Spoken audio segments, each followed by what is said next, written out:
बाबा की इतनी तबीयत खराब रहती है, कितना खांसते हैं, तो भी बच्चे प्रश्न पूछते रहते हैं और बाबा को जोर जोर से जवाब देना पड़ता है। इसकी क्या शूटिंग होगी? इसका उन आत्माओं के साथ क्या हिसाब किताब है?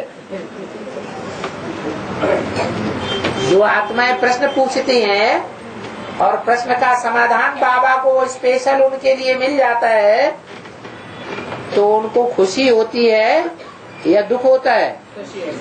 खुशी होती है। दिल की दुआएं मिलेंगी या बद्दुआएं मिलेंगी?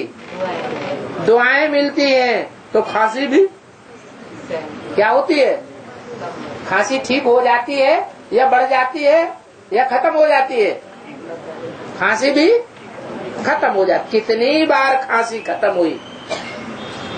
कितनी बार खांसी आती है? खांसी का रोग बाबा को ज्यादा था या दादा को ज्यादा था? दादा को ज्यादा था। तो दोनों का हिसाब किताब दुआएं पूरी कर देती हैं। तो अच्छा हिसाब किताब बन रहा है या गलत हिसाब किताब बन रहा है? अच्छा बन रहा है। अच्छा बन रहा है। खूब पूछा करो प्रश्न, अंदर कचरा न रह जाए।